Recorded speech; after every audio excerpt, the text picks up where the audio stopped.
Salve, salve, pessoal. Bom dia, boa tarde, boa noite, boa madrugada, hein? Ó, de repente você pode ter ficado com a dúvida do slide anterior, quando eu falei jogos e sorteios, né? Então, olha só, como se dá isso? Não só dentro da bolsa, mas loteria, gente. Vamos pensar o seguinte, ó. Qual foi o prêmio da Mega Sena da virada? Né? E de repente, o que um criminoso faz? Ele vai lá e faz as combinações todas para poder ganhar na Mega Sena da virada. Para fazer todas as combinações na loteria, sem dúvida, ele vai gastar 3 vezes ou mais o valor do prêmio. Mas compensa? Compensa. Porque ele está inserindo um dinheiro ilícito e trazendo um dinheiro lícito. Ó, vamos lá. Vamos dar um exemplo menor. Loteria esportiva. Os homens aí devem saber o que eu estou dizendo. Futebol. Né? Loteca. A loteria esportiva tem 13 jogos, 14 jogos lá e o prêmio gira em torno mais ou menos de 500 mil. Que é o do futebol lá. Tem que acertar se um time venceu, o outro ou coluna do meio, né? Parecia a zebrinha lá no Fantástico. Coluna 1, coluna do meio. Não deve ser da época de vocês. Mas o que acontece? Os 500 mil reais é o prêmio da loteria esportiva. Aí nós não vimos aí um noticiário um tempo atrás de alguns jogadores de futebol, tá certo? Sem sacanagem. Era do Corinthians. Não, assim, não é com sacanagem, não. Era do Corinthians mesmo, tá? Que estava envolvido num esquema de comprar juiz. Certo? Estava envolvido num esquema de comprar juiz. Então, o que os caras faziam? Os caras gastavam, às vezes, 2 milhões para poder manipular os resultados do futebol para ganhar um prêmio de 500 mil. Não tem problema. Por quê? Os 2 milhões que ele gastou, quando ele pega os 500 mil, esses 2 milhões é origem ilícita. Dinheiro vindo de coisa suja. Quando ele pega os 500 mil, aí ele vai lá na Caixa Econômica Federal com um bilhetinho premiado. Pronto. O dinheiro está lícito. Esse aqui a Caixa não pode contestar ninguém. Polícia Federal, ninguém. O dinheiro está limpo. Origem lícita. Aonde? Ganhei no prêmio. Né? Então, seria esse o esquema em jogos e sorteios, ok?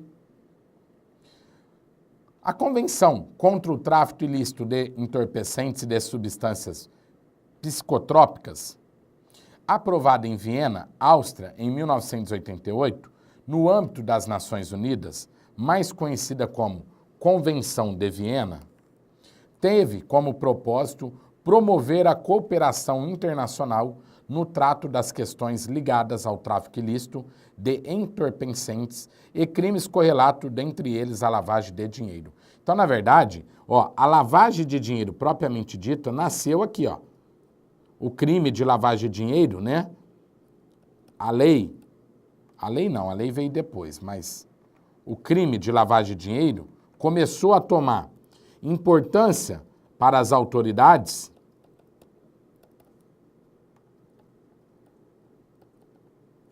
na Convenção de Viena. Então, ó, esta convenção, olha lá, contra o tráfico ilícito de entorpecentes e de substâncias psicotrópicas, aprovada em Viena, na Áustria, em 1988, no âmbito das Nações Unidas, mais conhecida como Convenção de Viena, teve o propósito de promover a cooperação internacional no trato das questões ligadas ao tráfico ilícito de entorpecente, crimes correlatos, dentre eles a lavagem de dinheiro. Vale lembrar que nossa lei aqui, ó, 9.613, é de 98, hein? 10 anos depois. Mas começou a ser questionado a lavagem de dinheiro nessa Convenção de Viena.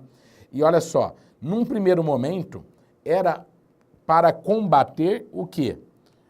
O tráfico de entorpecentes, de drogas, tudo bem? E substâncias psicotrópicas, tudo bem? Depois ele foi expandindo. Terrorismo, né, contrabando, descaminho e assim por diante. Trata-se do primeiro instrumento jurídico internacional a definir como crime a operação de lavagem de dinheiro. O Brasil ratificou, confirmou a Convenção de Viena em junho de 1991. Ratificou, ele trouxe para nós a Convenção de Viena no ano de 1991. Tudo bem? Porque é uma lei, na verdade a convenção regula aí diversos países do mercado. Ó, só lembrando, uma boa perguntinha de prova, hein? Trata-se do primeiro instrumento jurídico internacional, Convenção de Viena. Só que quando começou a trabalhar a convenção, quando se reuniram para discutir métodos, meios para combater a lavagem de dinheiro, né, buscava-se o quê? Combater algumas atividades suspeitas apenas, né? Agiotagem, tráfico, terrorismo, enfim, já nós vamos ver as atividades. Porém, com o advento da nova lei, a lei nova trouxe o quê? Não tem mais uma atividade específica, é qualquer atividade ilícita e, se houver indícios, também será suspeito para ser investigado pela lavagem de dinheiro. E o que é um indício? São considerados indícios de crime de lavagem de dinheiro as operações ou situações que, considerando as partes envolvidas, os valores, as formas de realização, os instrumentos utilizados ou a falta de fundamento econômico e legal, passam a indicar propósito de infração penal, ocultando e dissimulando recursos provenientes de maneira direta ou indireta.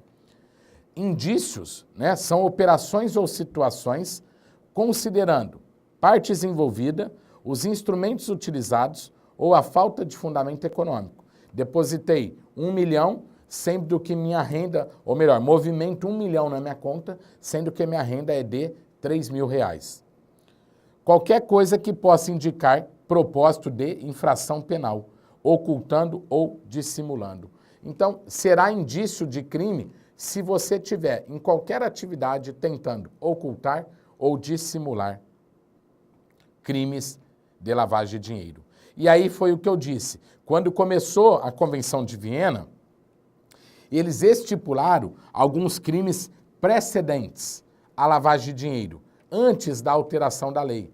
Na verdade, antes da lei nova, de 2012, em 98 para trás, depois da Convenção de Viena, que ocorreu em 88, existia o quê? Era considerado crime de lavagem de dinheiro se o criminoso tivesse praticado uma atividade prévia, o crime, antes do crime, mas uma atividade que estava relacionado a essas que eu vou ler. Então, na verdade, antes era considerado crime de lavagem de dinheiro se havia como atividade prévia uma dessas aqui, ó. Ou seja, o tráfico ilícito de substâncias entorpecentes ou drogas afins, terrorismo e seu financiamento, o contrabando ou tráfico de armas, munições, material destinado à sua produção, extorsão mediante sequestro, crimes contra a administração pública, crimes contra o sistema financeiro nacional, praticado por organização criminosa, PCC, por exemplo, e praticado por particular contra a administração pública estrangeira. Esses, ó, eram crimes precedentes à lavagem de dinheiro. Então, respondia pelo crime se o cidadão, o criminoso, tivesse praticado uma dessas atividades previamente. Também eram considerados como infrações penais relacionadas à lavagem de dinheiro, antes da alteração da lei, essas infrações aqui. Qual a diferença de crime e infração penal? Crime está tipificado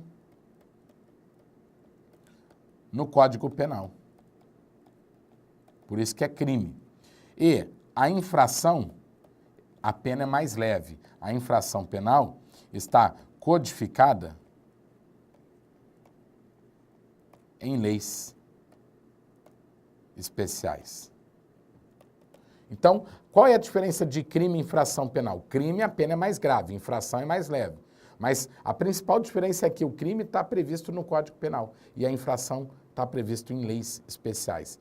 Então, quero que você entenda o seguinte, ó, agiotagem, sonegação fiscal, corrupção ou estelionato, contrabando, pirataria, jogos de azar e caça-níqueis. Essas eram atividades prévias que caracterizavam o crime de lavagem de dinheiro, na lei antiga, tudo bem? Então, olha só, eu só poderia incriminar alguém pelo crime de lavagem de dinheiro se a pessoa tivesse cometido uma dessas atividades prévia. Por isso que eles falavam, atividades que antecedem o crime de lavagem de dinheiro. Por quê? Qualquer uma dessas atividades aqui vai cair na lavagem de dinheiro. Ó, o tráfico ilícito, o dinheiro vai cair na lavagem.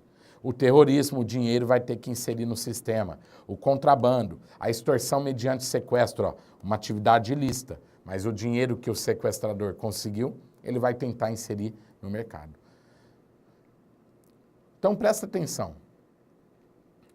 Essas atividades eram consideradas atividades que antecediam o crime de lavagem de dinheiro, pela lei velha. Então, o cidadão que tinha a prática de uma dessas atividades certamente seria incriminado pelo crime de lavagem de dinheiro.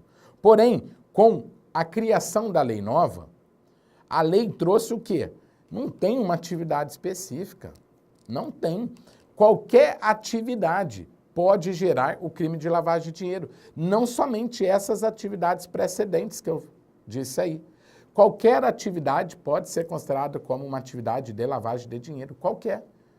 Correto? Então, o que a lei nova trouxe? A lei nova trouxe o seguinte, definiu como crime de lavagem de dinheiro o seguinte artigo: ocultar ou dissimular a natureza, a origem, localização, a disposição, movimentação ou propriedade de bens, direitos ou valores provenientes, direta ou indiretamente, de infração penal.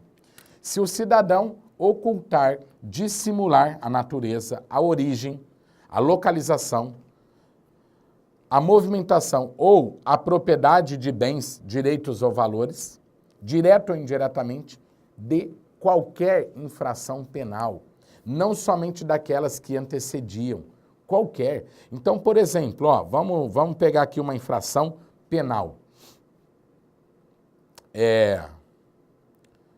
O estelionatário, tá bom, o estelionato estava previsto antes, ok. Só que o estelionatário cometeu lá o estelionato, levantou uma grana e deu para mim o dinheiro. Conhecido meu, falou, ó, guarda aí. E eu nem sei da prática dele de estelionato. Só que eu pego esse dinheiro e oculto, deixo guardado. Aí ele cai num crime de lavagem de dinheiro e quem concorreu para isso também, eu irei responder junto com ele. Correto? Então, não só daquelas atividades, mas qualquer atividade que possa ser considerada como infração penal, crime. Tudo bem? Qual é a pena? Reclusão de 3 a 10 anos e multa. Incorre nas mesmas penas quem, para ocultar ou dissimular a utilização de bens, direitos ou valores provenientes de infração penal. Aí, ó. Incorre nas mesmas penas quem, para ocultar ou dissimular a utilização de bens, direitos ou valores provenientes, né? Quem concorre para ocultar ou dissimular utilização de bens, direitos ou valores provenientes de infração penal.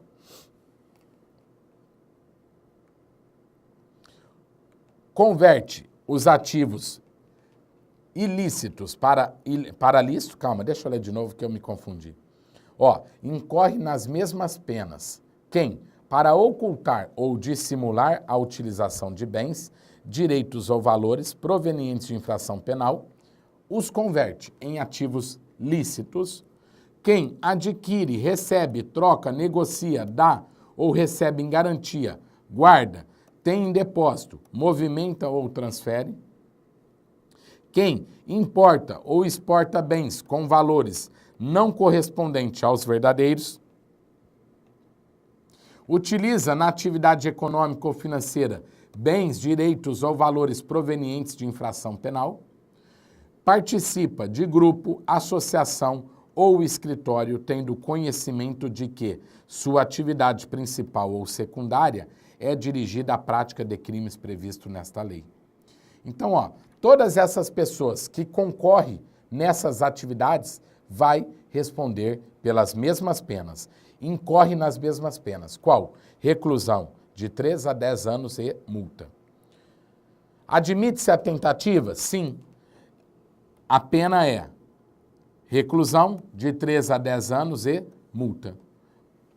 Mas, como é uma tentativa, será diminuída de 1/3 até 2/3. Então, olha só, o que é a tentativa? É quando inicia-se a execução, mas não tem a consumação do crime. Então, o cara tentou, mas não conseguiu consumar o crime por circunstâncias alheias à sua vontade. Então, ele responde por tentativa. Por exemplo, se eu tiver uma arma e der um tiro em alguém, né? Só que na hora de disparar a arma, na hora de colocar a bala, eu coloquei no lugar errado, então eu fui tentar matar e apertei o gatilho, falhou. Nisso a polícia chegou e tomou minha arma. Eu queria matar, mas não consegui. Então não vou responder por crime de homicídio, e sim por tentativa de homicídio. Por quê? Não consumou o crime. Tem agravante? Tem. Considera-se agravante, vai aumentar de 1/3 a 2/3. Então, ó, a atenuante, né? Atenuante diminui de 1/3 a 2/3. E a agravante aumenta de 1/3 a 2/3 quando, se for um crime reiterado, praticada de forma cotidiana, direto, sempre, todos os dias, e se for praticado por organização criminosa. Esse é agravante. A atenuante também reduz em 1/3 e 2/3, igual a tentativa. Ó. A atenuante está igual à tentativa. Reduz também em 1/3 até 2/3. Quando que terá uma atenuante? Quando houver uma colaboração espontânea. É o tal hoje, né, que eles também estão falando da delação premiada na questão política da corrupção do Brasil. O cidadão tem que ficar em regime aberto ou semiaberto, tudo bem? Depende do julgamento, depende da natureza, do volume e etc. Regime aberto ou semiaberto. Quais as medidas processuais que o COAF vai, juntamente com a Justiça Brasileira, buscar? Ó, o COAF, ele não é um tribunal, tá? Ele não é poder judiciário. O poder judiciário são os tribunais. Justiça.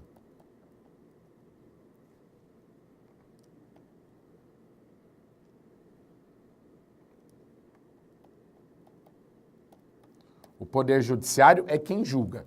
Então, mas o COAF vai solicitar, né, por um processo ao poder judiciário o quê? As medidas processuais, ó. Primeiro, informações em 24 horas. Tudo bem? Num prazo de 24 horas tem que ser comunicado ao COAF, ok? E dentro de um prazo de 24 horas, o juiz irá mandar bloquear os bens e valores. Autorizar a venda antecipada, no mínimo por 75% do valor do bem. Por quê? Ó, imagina que pegaram os criminosos e aí, junto com eles, apreenderam alguns bens, bloquearam os bens. Se o juiz está vendo que, com o passar do tempo, esses bens vão ficar sendo deteriorados, vão se deteriorar, vão perder valor, ele pode autorizar a venda antecipada, desde que não seja menor que 75% do valor do bem. No mínimo, 75%, ok? E aí, vendeu por quê? É melhor receber o dinheiro antes e saldar o governo, recuperar os recursos, o mercado, do que perder o bem. Aí, o criminoso vai para julgamento. Né? Nesse julgamento, pode ser que a justiça determine a liberação total dos bens que foram bloqueados ou somente a liberação parcial. Né? Se viu que o cara é inocente, libera totalmente os bens, ok? E os bens sem valores econômicos, eles passam para onde? Para o governo, o Estado. Ficam de propriedade do governo, tombados, né, para o Estado. Quais as obrigações das instituições financeiras? Então, as instituições financeiras, por elas serem o caminho e o meio mais fácil ou mais utilizado da lavagem de dinheiro, elas têm obrigações junto ao COAF. Quais? Primeira obrigação, e isso você vai ter que ler com calma junto comigo porque cai demais. Primeira obrigação é identificar os clientes e manter atualizados os dados cadastrais por no mínimo 5 anos. Identificar o cliente, né? Tem uma política conhecida como Know Your Customer. Know Your Customer. Conheça seu cliente. Ou seja, o cliente vai comprar qualquer produto, vai abrir conta, você tem que ter os dados deles atualizados, ok? E manter esse cadastro por no mínimo 5 anos. Manter controles internos compatíveis com o volume de operação. Então, as instituições financeiras têm artifícios e mecanismos para fazer controle o quê? Da movimentação dos clientes. Manter controles internos compatíveis com o volume da operação. Ou seja, se você declara uma renda de 3 mil, você tem que ter movimentação compatível com sua renda. Manter seu cadastro atualizado no órgão competente ou no COAF. Então, manter o cadastro atualizado é o cadastro atualizado de quem? Da instituição financeira, ok? Ela tem que ter um cadastro lá no COAF atualizado, ok? Manter controles internos, ou seja, tem que investir em tecnologia também. Também é obrigação das instituições identificar operações acima de 10 mil reais. Essas operações acima de 10 mil são operações financeiras. O quê? Operações financeiras de empréstimos. Então, qualquer empréstimo que você faz de valor de 10 mil para cima, tem que ter a identificação. Identificar operações de transferências por cheques, compensação de cheque, DOC, TED, de valores acima de 1.000. Olha só, 1.000 reais apenas. Então, o banco, a instituição tem que ter meios de começar o quê? Conseguir harmonizar as informações, a movimentação. O que eu quero dizer é o seguinte, se você passar um toque, uma TED de 1.000 reais, não dá nada. Agora, se você começa a passar todo dia 1.000 reais, será que não tem algo suspeito? Então, a instituição tem que ter mecanismo para poder cercar essas TEDs, esses DOCs e compensação de cheque de 1.000 reais. Tem que ter um jeito de controlar, interligar, era essa palavra que eu queria, interligar as informações. Também compete à instituição identificar operações com cartões pré-pagos, acima de 100 mil. Cartões pré-pagos são cartões, o valor tem que ser acima de 100 mil, né? Porque como é que usa um cartão pré-pago de 100 mil? Identificar operações em espécies para valores acima de 100 mil. Também, se o cliente chegar no banco para depositar valores de 100 mil reais, tem que identificar a operação. Atender solicitações do COAF. As instituições financeiras são obrigadas a informar, dar condições para que o COAF possa investigar e fiscalizar a lavagem de dinheiro. Então, atender às solicitações do COAF é uma obrigação da instituição financeira. Mas e o sigilo bancário? O COAF, quando ele solicita informações, fica autorizado a quebra do sigilo bancário. Olha lá, preservar sigilo das informações, ou seja, não divulgar isso ao cliente, tudo bem? Então, se um cliente fez movimentações suspeitas e o COAF está investigando esse cliente, e você é funcionário do Banco do Brasil, aí o cliente chega lá no banco e você fala, olha, o COAF solicitou umas informações tuas aqui. Não pode. É preservar o sigilo das informações. As instituições devem comunicar as operações ao COAF no prazo de 24 horas. Então, olha só, comunicar as operações num prazo de 24 horas, né, comunicar as operações suspeitas, e a Justiça também pode, num prazo de 24 horas, mandar bloquear os bens e valores, ok? Então, associa aí esse prazo de 24 horas. E detectar as PPEs. O que são PPE? PPE são as pessoas politicamente expostas. Professor, quem são as pessoas politicamente expostas? Olha lá, ó.